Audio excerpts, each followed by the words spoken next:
Halo teman-teman, perkenalkan kami dari kelompok 5 yang beranggotakan Anita Dewanti, Meiti Melita Dewi, Siti Nurhalisa, dan Wiwin Pratiwi.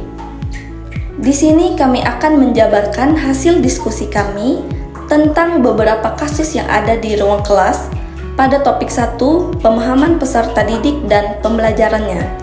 Berikut pembahasan dari kami. Pada kasus pertama, yaitu bayangkan jika Anda adalah seorang guru matematika di kelas 7. Saat ini Anda hendak menyampaikan materi mengenai matematika sosial, yakni mencari nilai rata-rata atau MEAN.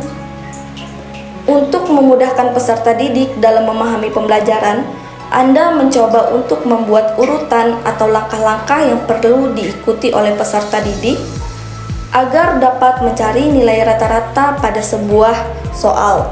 Anda meminta pada peserta didik untuk mengerjakan soal yang Anda berikan. Hasilnya, peserta didik mampu mengerjakan dengan benar sesuai dengan langkah-langkah yang telah Anda siapkan. Beberapa saat kemudian, Anda meminta pada peserta didik untuk mengulangi soal yang sama tanpa melihat urutan pengerjaan soal, dan peserta didik mampu mengerjakan dengan benar.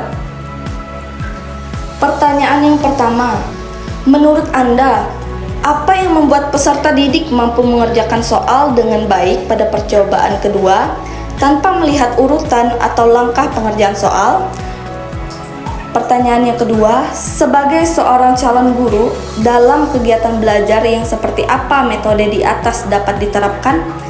Elaborasi jawaban Anda dengan menyertakan teori yang berkaitan. Jawaban pertama, pada kasus ini, guru telah memberikan langkah-langkah dan juga memberikan bantuan kepada siswa yang akan mempermudah siswa pada tahap awal pembelajaran dan dalam menyelesaikan soal. Siswa sudah mempelajari langkah-langkah penyelesaian dengan baik yang diimbangi dengan praktek secara langsung. Langkah yang diberikan guru pun juga tentunya mudah dipahami siswa, sehingga siswa mampu menyelesaikan soal yang diberikan secara mandiri. Belajar dari pengalaman yang dialami oleh siswa itu sendiri membuat siswa lebih mampu mengingat langkah-langkah penyelesaian yang mereka hadapi. Selanjutnya, memfasilitasi peserta didik agar mampu memecahkan masalah melalui pengalaman yang ia alami. Itu juga dapat digunakan pada kegiatan pembelajaran. Peserta didik akan secara mandiri mengkonstruksi pengetahuan yang sudah ia dapat. Selain itu juga, peserta didik dapat diarahkan untuk berdiskusi dalam kegiatan memecahkan masalah.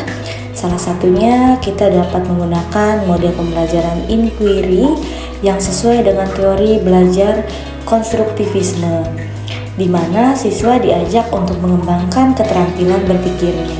Menurut teori konstruktivisme, satu prinsip yang paling penting dalam psikolog pendidikan adalah bahwa guru tidak hanya sekedar memberikan pengetahuan saja kepada siswa.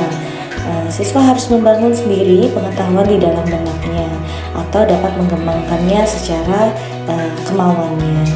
Guru dapat memberikan kemudahan untuk proses ini dengan memberikan kesempatan kepada siswa untuk mengemukakan atau menemukan ide-ide yang ada pada diri mereka, dan mengajarkan siswa menjadi sadar dan juga secara sadar menggunakan strategi mereka sendiri untuk belajar. Ini adalah teori dari Trianto pada tahun 2007. Kemudian pada kasus 2, Rina adalah seorang guru di kelas 1 SD. Sebagian besar peserta didiknya belum bisa berhitung dengan lancar. Rina sedang memikirkan cara yang sesuai untuk membantu setiap peserta didik menyelesaikan tantangan belajarnya. Di sini pertanyaannya, menurut Anda apa saja yang dapat Rina lakukan atau apa yang dapat Rina lakukan untuk membantu peserta didiknya sesuai dengan tahapan perkembangan usia? Kemudian pertanyaan selanjutnya ada, mengapa Anda menyarankan hal tersebut?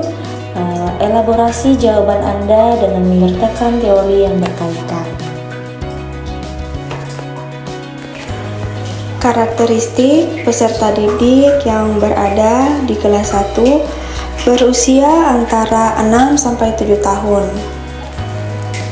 Yang dapat Rina lakukan adalah mengenal karakteristik peserta didiknya terlebih dahulu agar dapat menggunakan media yang tepat sesuai dengan karakter masing-masing peserta didik. Contohnya berhitung dengan alat bantu hitung, sempoa, dan biji congklak plastik.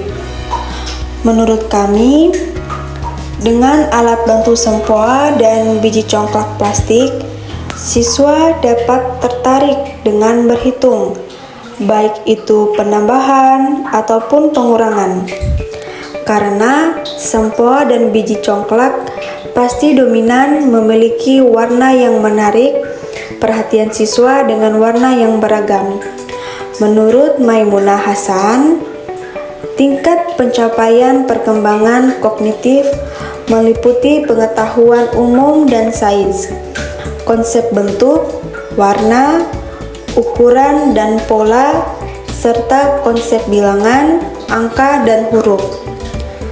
Mengajarkan membilang pada anak dimulai dari hal-hal yang ada di sekitar anak. Misalnya, anak menghitung jumlah pensil yang dibawanya, menghitung jumlah teman di kelasnya, dan menghitung jari tangannya. Pembelajaran mengenal angka pada anak diperlukan proses yang berjalan perlahan-lahan, tanpa paksaan, dilakukan dengan santai dan menyenangkan serta dilakukan sambil bermain. Pada kasus 3, Made adalah seorang guru yang mengajar di salah satu sekolah negeri wilayah Bali.